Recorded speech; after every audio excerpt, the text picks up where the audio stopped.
Hello, everyone, and welcome to English Pod. My name is Marco. My name is Catherine, and today we're talking about sports and outdoor activities. That's right. We are taking a look at a lot of different adventure sports. So they're not just regular sports like tennis or soccer.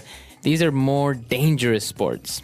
That's right. So adventure sports is the topic. This is intermediate level. Let's check out the dialogue, and we'll be back in a moment.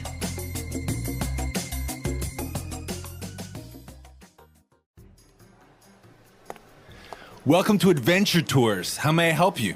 I want to book a tour with adventure sports. Excellent. Our company has more than 10 years of experience in the adventure tourism and sports field. Let me show you some options. This is our most popular choice. Our river guides will take you on a whitewater rafting trip followed by a ride in a hot air balloon. I don't really think I'm ready to throw myself down a river full of jagged rocks in a rubber boat, or go up in the air in a wicker basket held up by an oversized balloon. What else do you have? Well, in that case, we can take you hang gliding with one of our experienced instructors. It's the closest you can get to flying. What? You mean strap myself to a flimsy kite?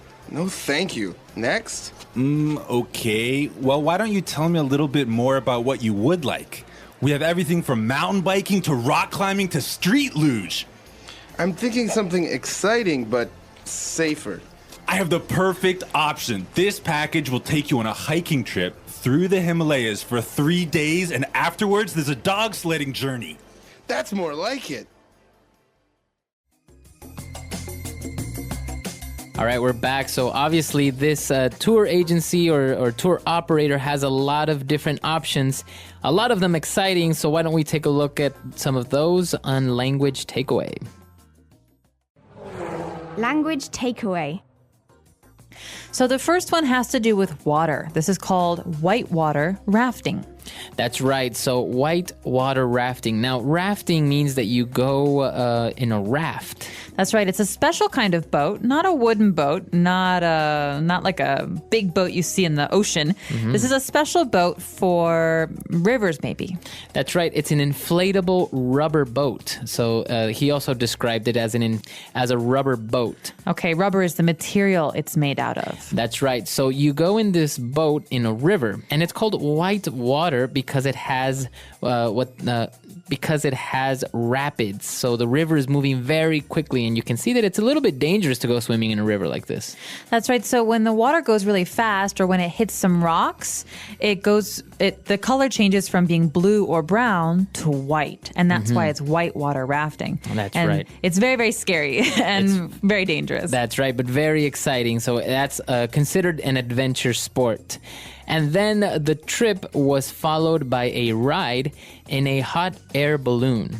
Well, everyone's seen balloons before. Sometimes we give children balloons at the fair or maybe for their birthday. Mm-hmm. Balloons are basically rubber filled with air. Mm-hmm. But a hot air balloon is a very special kind of mode of transportation, actually. You can travel in a hot air balloon. That's right. It's a big, big balloon that has a basket under it. And the person actually described it as a wicker basket. A wicker is the material that's used in the basket, right? That's right. You can have wicker furniture, like wicker chairs. It's just a way to basically make furniture out of this kind of bark or natural material. Mm-hmm.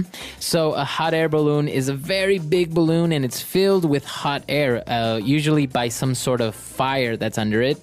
And because it's filled with hot air, it goes up in the air. And as you say, you can use it as transportation, maybe to go very long distances carried by the wind, because there's no real way of giving it direction, or just for fun. That's right. It's another dangerous but less dangerous kind of sport. But after that, we actually have one that I think you have some experience with. It's called hang gliding. That's right. Hang gliding it's another type of sport, also a type of flying sport. And basically, you get on a hang glider. Okay, so if you've seen this before, you'll know that it looks like someone is wearing wings. That's right. It's a big kite that you wear. It's a big kite. It kind of looks like a triangle, like a kite, and you fly in it. So it has no motor. It has not like the hot air balloon. It has no fire. So you just basically glide. You just sail through the air, the atmosphere. Sounds very peaceful. It is. But they say that you should go with an instructor. So what kind of instructor does this tour company offer? That's right. The tour operator talked about taking you on a hang glider trip with one of our experienced instructors. So experienced is the key word here. You want someone who has done this many times before, someone who knows what they are doing. That's right. So an experienced instructor is a person that has, as you say, a lot of experience or is a professional. So that's an experienced instructor. Right. You could even say, I want to take flying lessons with an experienced pilot. Right. Or you can even talk about maybe a chef. He is a very experienced chef. He's been a chef for a long time. That's right. So hang gliding. And our final sport, very exciting as well. We are going dog sledding. Okay, so this is basically a winter sport or a sport that you do in snowy places. You stand or sit on a sled and a team of dogs, so that means many dogs, pull you across the snow. That's right. So you go on a sled, which is basically usually made out of plastic or wood, and this is to go on top of the snow. And as you say, a team of dogs pull you. I think you can see this in movies. This is kind of like the mode of transportation in places where there are no roads, there are no other ways of getting places, that you just get pulled by dogs. Like Alaska or the Arctic Circle, somewhere very, very far north. Exactly. So a lot of great adventure sports, very exciting. I think it's time for us to listen to the dialogue again. And we'll be back in a bit with Language Takeaway Part 2. Welcome to Adventure Tours. How may I help you? I want to book a tour with adventure sports. Excellent. Our company has more than 10 years of experience in the adventure tourism and sports field. Let me show you some options. This is our most popular choice. Our river guides will take you on a whitewater rafting trip followed by a ride in a hot air balloon. I don't really think I'm ready to throw myself down a river full of jagged rocks in a rubber boat, or go up in the air in a wicker basket held up by an oversized balloon. What else do you have? Well, in that case, we can take you hang gliding with one of our experienced instructors. It's the closest you can get to flying. What? You mean strap myself to a flimsy kite? No, thank you. Next? Okay. Well, why don't you tell me a little bit more about what you would like? We have everything from mountain biking to rock climbing to street luge. I'm thinking something exciting, but safer. I have the perfect option. This package will take you on a hiking trip through the Himalayas for 3 days, and afterwards there's a dog sledding journey. That's more like it. All right, we're back. So now we're going to take a look at 3 quick adjectives that we saw in this dialogue on Language Takeaway Part 2. Language takeaway. This first adjective is something I am not a fan of. Let me just say, if you ever go rafting and you see rocks, you want to avoid or you want to stay away from jagged rocks. That's right. So the adjective jagged refers to maybe sharp, or they can cut you, right? That's right. So something that is jagged is not smooth. It's the opposite of smooth. That's right. So maybe you've seen some rocks that have that are very pointy, or that have things that can easily hurt you or cut you. Those are jagged rocks. Broken glass can have jagged edges, and that means you want to avoid touching it because it can hurt you. Exactly. So jagged is a way of describing something that's maybe sharp, pointy, or very dangerous that can cut you. And then moving on, when we were talking about the hot air balloon, this person very cleverly said that he doesn't want to go up in the air in a basket held by an oversized balloon. Okay, so he's exaggerating. Like you said, he's being clever or silly. He's just afraid of the balloon. Mm-hmm. But basically, he's saying an oversized balloon is a very, very, very big or unnaturally big balloon. Right, so bigger than normal. So an oversized balloon would be a balloon that's bigger than normal. Or maybe I've seen an oversized In the early 1990s, I remember a clothing trend. A lot of people like to wear oversized T-shirts. That's right. So t-shirts that were way too big for you or maybe unnaturally big, those would be oversized t-shirts. Like XXXL. Exactly. All right. And our final adjective when he was talking about hang gliding, he said that he's not ready to go up in the air strapped to a flimsy kite. Okay, so the key word here is flimsy. We already talked about a kite. It's something that flies in the air. But something that's flimsy is not very stable or sturdy. That's right. So it doesn't seem like it's very solid. So if you have a kite. So a normal airplane is very sturdy, but a paper airplane is very flimsy. It's thin. It moves around a lot. You can't control it. Exactly. So it's not very solid. It's not very, as you said, sturdy. It doesn't really seem like it can stay up in the air for very long. And it definitely can't support someone's weight. That's right. So you can even have a flimsy chair. Maybe the chair is a little bit loose or it doesn't seem like it's very strong. It feels like it might break. That's right. So flimsy, that's the adjective there, flimsy. So that's all the adjectives we have for you today. Why don't we listen to the dialogue quickly one last time, and we'll be back to talk a little bit more.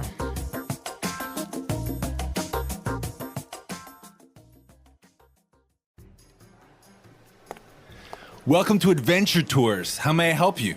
I want to book a tour with adventure sports. Excellent. Our company has more than 10 years of experience in the adventure tourism and sports field. Let me show you some options. This is our most popular choice. Our river guides will take you on a whitewater rafting trip followed by a ride in a hot air balloon. I don't really think I'm ready to throw myself down a river full of jagged rocks in a rubber boat, or go up in the air in a wicker basket held up by an oversized balloon. What else do you have? Well, in that case, we can take you hang gliding with one of our experienced instructors. It's the closest you can get to flying. What? You mean strap myself to a flimsy kite? No, thank you. Next? Okay. Well, why don't you tell me a little bit more about what you would like? We have everything from mountain biking to rock climbing to street luge. I'm thinking something exciting, but safer. I have the perfect option. This package will take you on a hiking trip through the Himalayas for 3 days, and afterwards there's a dog sledding journey.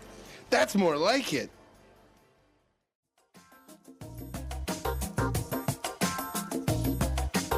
Okay, so Marco, I know this is one of your favorite areas, adventure sports. You're a lot more daring than I am because I wouldn't do many of these things, but what have you done? I've actually haven't been in a hot air balloon. I don't really think that's very exciting. It does seem kind of boring. Yeah, you don't really go very fast. And I've never done a street luge, which is an interesting sport, although it is pretty dangerous. It's basically, you're kind of riding on a type of skateboard, right? Yeah, basically it's a big skateboard and you lie down on it, your feet go down and your head is back. You're on your back and you go downhill really fast. This is actually an Olympic sport and it's simply called luge. And you can see this with those big icy tracks that they have, and they go downhill and they slide down on a bobsled. Or a luge would actually be the same thing, but just one or two people on some type of like skateboard looking thing. Basically, it's open. The bobsled is closed, so you see the people's heads, but the luge, you just see their whole body, and they're lying down on a piece of metal, and they go down very, very quickly. They go very fast. I think in bobsledding and luge, I think they can reach speeds up to like 100 kilometers per hour or more. That's right. And this year it was actually very sad at the Olympics. A luge, I think it was luge athlete died in practice. That's right. So extreme sports or adventure sports, they are, as the name says, full of adventure, very exciting, but also obviously very dangerous. I think hiking is not really an adventure sport or very dangerous unless you're hiking in dangerous territory with bears or something. Possible. Well, maybe you guys should let us know, what kind of sports do you do? Do you enjoy adventure sports? Our website is englishpod.com. All right, we'll see everyone there. Bye.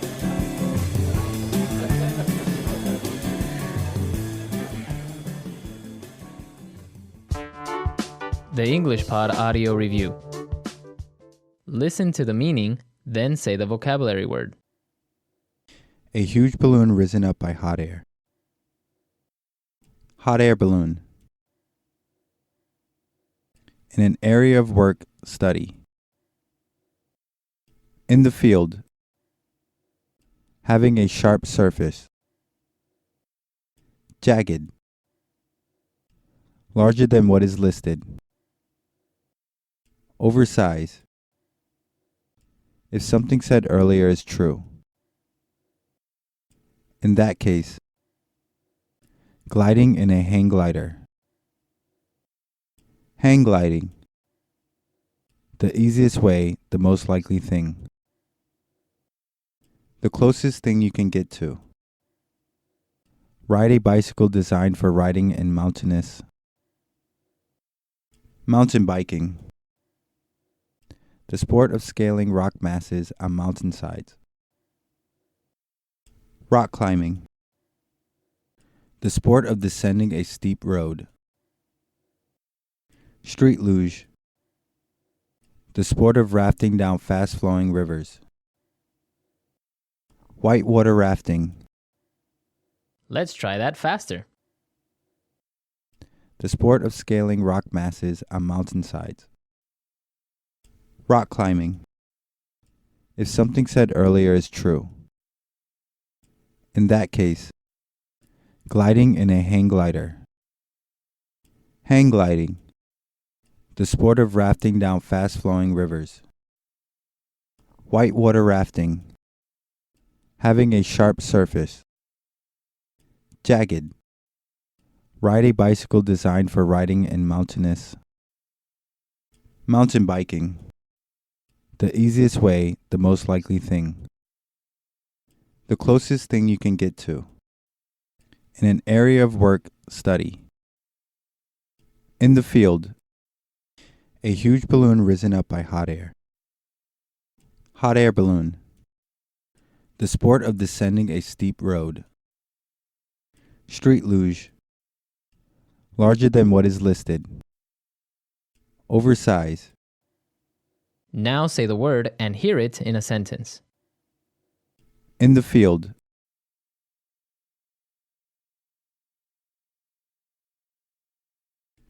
I've been working in the medical field for 20 years now. I know it inside and out. In the field.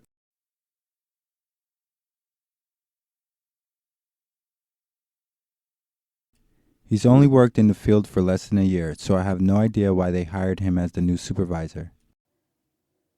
In the field.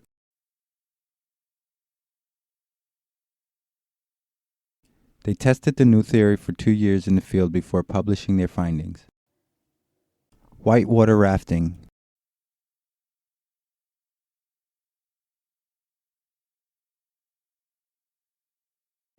I clung to the sides of the raft as we headed for the rapids and silently wished I had never signed up for whitewater rafting.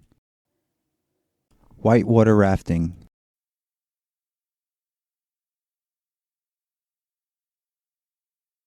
She has whitewater rafted many, many times before, so you should trust her to get through the journey safely. Whitewater rafting.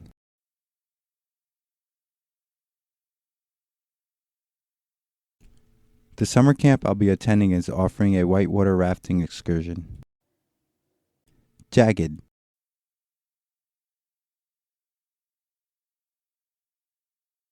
I clung to the bridge as I looked down at the jagged rocks hundreds of feet beneath me. Jagged.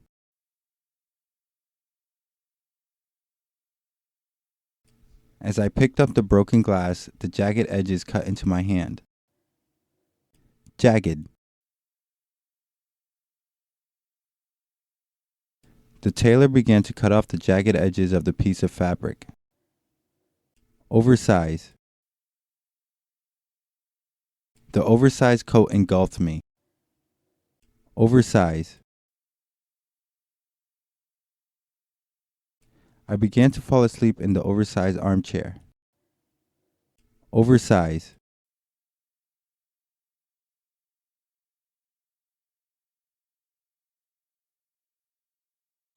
In the oil fields in Alberta, oversized trucks 3 stories tall transport oil sands from the field to the refinery. The closest thing you can get to.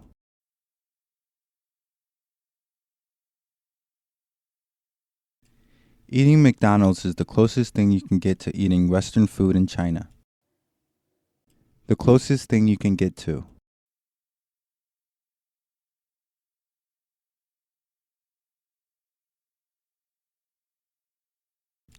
Descending a steep incline on a roller coaster is the closest you can get to experiencing zero gravity without having to get on a jet plane.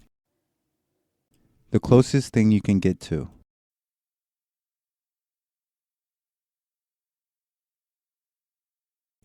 Driving this car is the closest I can get to riding in luxury for under 30 grand.